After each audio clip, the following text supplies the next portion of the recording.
उसके बाद में अभी रिसेंट ही जो है मेरे बेटी का एमटेक किया मेरी बेटी ने, तो एमटेक करने के लिए जो है उसका लेटर आ गया, सब कुछ आ गया, वहाँ से कॉल आ रहा है कि जो है आप अपनी बेटी का एडमिशन करवा दीजिए। तो हमने कहा कि कैसे ऐसे एडमिशन करा दें कि जब तक उसका मेल ना आए।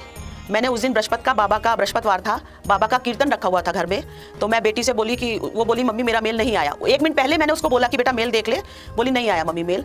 जैसे ही मैंने उसको बोला कि बेटा आओ और जोत जलाओ, मैंने जोत जैसे ही बाबा की जलाई, आप विश्वास नहीं करेंगे, मेरी बेटी बोली कि माँ मेरा मेल आ गया। बाबा का चमत्कार देखिए।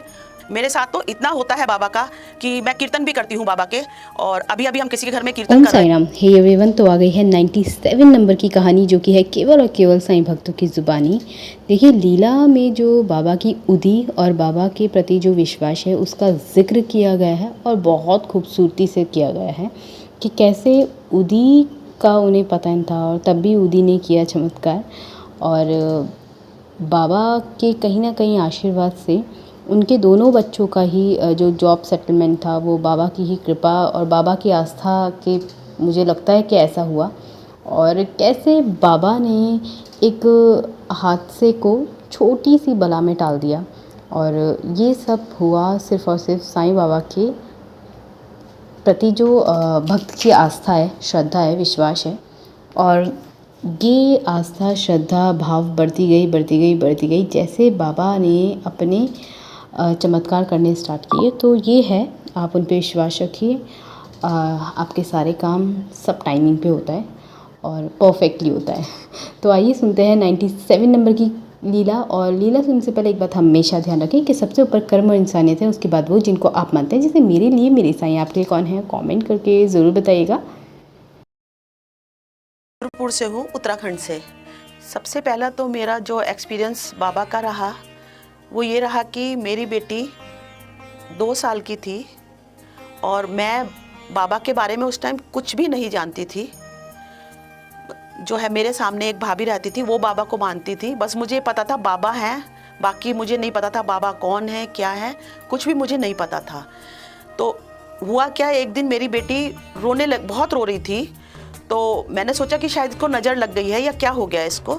तो पीछे एक रहती थी जो उनके लेडी, बूढ़ी सी लेडी थी, वो झाड़ती थी, तो मैं बेटी को उनके पास ले गई। वो फिर भी रोती रही कंटिन्यू। फिर जो मेरे सामने भाभी रहती थी जो बाबा को मानती थी, उन्होंने उदी लगाई। जैसी उन्होंने उदी लगाई, मेरी बेटी, आप विश्वास नहीं करेंगे, एकदम चुप हो गई। मैंने सबसे पहला चमत्कार तो मेरे साथ बाबा का वो हुआ। फिर उसके बाद में एक दिन मेरे दरवाजे पे बिल्कुल बाबा की तरह, जैसे गेरुए कलर में 2 बाबा आए, बाबा की तरह कफनी बांधी हुई थी। क्योंकि वो दिन मुझे अब याद आता है जब मैं बाबा के बारे में जान गई कि बाबा कौन है, तब मेरे को लगा कि उस टाइम मुझे बाबा ने दर्शन दिए थे। तो कफनी पहन के, बिल्कुल बाबा की तरह कफनी पहनी हुई थी, 2 लोग आए और आके मुझसे बोले कि हमें भोजन खिलाओ। तो मैंने कहा बाबा मैं भोजन अभी मेरा बना नहीं है, आप थोड़ी देर में आना। बोले ठीक है, हम थोड़ी देर में आते हैं। वो थोड़ी देर बाद आए। मैंने डर के मारे उनको अंदर नहीं बैठाया, मैंने बाहर ही बरामदे में उनके लिए टेबल लगाई, खाना खिलाया, और उन्होंने खाना खाया और मुझसे बोले 11 रुपया दो। और उस टाइम 11 रुपये की बहुत वैल्यू भी थी, ऐसा नहीं था। तो मैंने उन्हें 11 रुपये भी दिए। आप विश्वास नहीं करेंगे, जैसे उन्होंने मुझसे 11 रुपये लिए, मुझे नहीं पता वो कहाँ गए। मैंने गेट के इधर उधर देखा तो मुझे पता ही नहीं चला कि कौन आए थे, कौन थे वो। पर जब मैंने साईं चरित्र भी पढ़ा, मैंने सब कुछ पढ़ा, तब मेरे को बाबा का पता चला कि वो मेरे को पहले दर्शन बाबा ने उस टाइम दिए थे। आज मैं उन दिन को याद करती हूँ तो मुझे लगता है कि मेरे को बाबा ने उस टाइम मेरे को दर्शन दिए थे। उसके बाद में हम लोग टिहरी रहते थे, टिहरी गढ़वाल में। तो बृहस्पति का ही दिन था। बृहस्पति को मैंने 11 रुपये अपने हस्बैंड को दिए कि ऐसा करना कि इनका प्रसाद लाना और मेरे को प्रसाद चढ़ाना है। तो वो प्रसाद लेके उन्होंने जो है डिग्गी में रखा हुआ था अपना। वो शाम को 7 बजे, वहाँ पे स्नोफॉल वगैरह भी बहुत होता है, सर्दियों के दिन थे। तो मेरे हस्बैंड जो है, बच्चे वहाँ क्रिकेट खेलते, सड़क पे ईंटें लगा देते हैं क्योंकि इतनी सुविधा नहीं होती पहाड़ों में। ईंटें लगा रखी थी। मेरे हस्बैंड बाइक से आ रहे थे। बाइक से आते आते उन्होंने देखा कि उनको हुआ क्या, उनका ध्यान जो था वो उनके किसी के दोस्त की जो है एक्सीडेंट हुआ था। तो एक लाइट जली हुई थी उस ट्रक की। तो उन्होंने सोचा कि मेरे को ये पूरा दिख रहा है, उसको कैसे नहीं दिखाई दिया। वो सोचते सोचते उसी ईंटों से टकरा गए एकदम। जैसे ही वो टकराए, वो सड़क पे बेहोश होके गिर गए। गिरने के बाद पीछे से एम्बुलेंस आई और उनको लेके चली गई। उसी टाइम थोड़ी देर बाद मेरे दरवाजे पे नॉक हुआ। मैं बोली कि अभी रुको, इतनी क्या जल्दी है, मैं दरवाज़ा खोल रही हूँ, मैं बच्चों को पढ़ा रही थी बैठी हुई। वो बोले कि आपके हस्बैंड का एक्सीडेंट हो गया। आप विश्वास नहीं करेंगे कि मेरे होश उड़ गए। मैं फटाफट मतलब हम बिल्कुल डाउन में रहते थे और टॉप में जाके हॉस्पिटल था। हम जल्दी जो है वहाँ किसी को पड़ोसी को लेके मैं वहाँ पहुँची। इनके टाँके भी आए, ब्लीडिंग हो आई। पर आप विश्वास नहीं करेंगे, वो जो प्रसाद रखा हुआ था इनकी बाइक में, मैंने इनसे जब होश आया मैंने पूछा, मैंने आपको 11 रुपये दिए थे, वो प्रसाद कहाँ है? बोले मेरी डिग्गी में रखा है। आप देखो बाबा का चमत्कार। पीछे से एम्बुलेंस वाला, पहाड़ों में आपको 7 बजे सर्दियों में दिखाई भी नहीं देगा जहाँ स्नोफॉल होता हो, वो आदमी आया, इनको मतलब एम्बुलेंस आई, उठा के ले गई। और ले जाने के बाद इनको ना मैंने सिटी स्कैन कराया ना कुछ कराया। बाबा का ऐसा चमत्कार मेरे साथ हुआ कि जो है मेरे पति बिल्कुल ठीक, टाँके लगे उनके, और मेरे हस्बैंड बिल्कुल ठीक हैं आज। उनको आज तक कोई परेशानी नहीं हुई।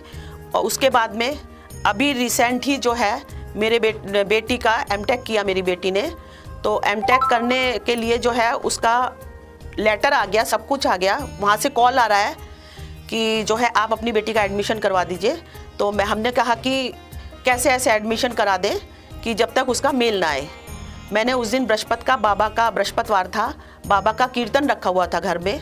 तो मैं बेटी से बोली कि, वो बोली मम्मी मेरा मेल नहीं आया। 1 मिनट पहले मैंने उसको बोला कि बेटा मेल देख ले, बोली नहीं आया मम्मी मेल। जैसे ही मैंने उसको बोला कि बेटा आओ और जोत जलाओ, मैंने जोत जैसे ही बाबा की जलाई, आप विश्वास नहीं करेंगे, मेरी बेटी बोली कि माँ मेरा मेल आ गया। बाबा का चमत्कार देखिए। मेरे साथ तो इतना होता है बाबा का कि मैं कीर्तन भी करती हूँ बाबा के। और अभी हम किसी के घर में कीर्तन कर रहे थे तो सभी लेडीज़ बैठी हुई थी, वो बाबा का कान्हा की तरह सेवा करती हैं आजकल। जैसे कान्हा के सब सेवा करते हैं, वो बाबा को उसी तरह से खिलाती पिलाती सब हैं। तो उनके घर में मैं ये अभी 1 महीने पहले की बात है, कीर्तन कर रही थी तो मुझे आभास हुआ कि कोई आया है। तो मैंने, और मेरे आंसू नहीं रुके, मैं बाबा का भजन कर रही थी।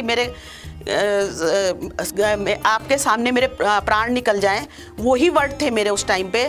तो कीर्तन करते करते मेरा गला भर आया। तो मैंने कहा कि मतलब मैं नहीं बोल रही थी, पता नहीं कौन बोल रहा था। इस टाइम भी मैं बता रही हूँ तो मेरे पूरे रोंगटे खड़े हुए हैं कि सबसे मैंने कहा कि ये कोई आया है। और बाबा का आभास हुआ कि कौन आया है, मैं ये नहीं कहती कौन था, पर हमें आभास हुआ कि बाबा हमें वहाँ दर्शन देने के लिए आए हैं। सबने ही बोला कि हाँ हमें भी लगा कोई आया है। तो मैं बता नहीं सकती बाबा ने मेरे साथ कहाँ तक नहीं जो है, कोई भी काम आज तक मेरा बाबा के सामने नहीं रुका। और मेरे बेटे ने IITN है। उसके बाद में जो है वो जॉब के लिए परेशान था, उसे मन जॉब कर रहा था, ऐसा नहीं है जॉब नहीं कर रहा था, जॉब कर रहा था, पर उसको जो है अपने मन की जॉब नहीं मिली, तो वो बहुत परेशान था। तो मैंने बाबा से, मेरा एक नेचर में है कि मैं किसी को बताती नहीं हूँ घर में, आज शेयर कर रही हूँ मैं आप लोग को बताने के लिए। मैंने 2 पर्चियाँ डालती हूँ, हाँ या ना। मैं बाबा से हमेशा, मेरे को जब भी कोई दुख आता है तो मैं बाबा के आगे पर्ची डालती हूँ, हाँ या ना। मुझे बाबा जवाब भी देते हैं कि करना है नहीं करना है। तो मैंने बाबा के सामने पर्ची डाली, बाबा ने कहा कि जो ये चाहेगा होगा। तो मैंने कहा बाबा जो भी इसकी पहली पे होगी वो मैं आपको दरबार में आपके शिरडी में दान में दूंगी। तो आज मैं जो हूँ शिरडी आई हुई हूँ, और मैंने जो मेरे बेटे की मनोकामना थी वो उसको नौकरी मिली। बाबा का चमत्कार देखिए। तो मैं आज पहली पे मैंने जो है यहाँ बाबा के दरबार में दान करी है। मेरे साथ ऐसे ऐसे चमत्कार हुए हैं कि मैं आप लोगों को कैसे बयां करूं। और बाबा हमेशा जब भी मैं दुखी होती हूं मेरे साथ खड़े हैं। ओम साई राम। तो आप लोगों को ये ऑडियो लीला कैसी लगी कमेंट करके ज़रूर बताइएगा। चैनल पे नए हैं तो चैनल को सब्सक्राइब कीजिएगा, क्योंकि इधर बाबा की जितनी भी ऑडियो लीलाएँ हैं सब कुछ कवर कराई जाती है। और जितना भी बाबा का वर्क जो अच्छा मुझे ऐसा लगता है कि इस चीज़ को प्रमोट करनी चाहिए, वो मैं अपनी साइड से करती हूँ।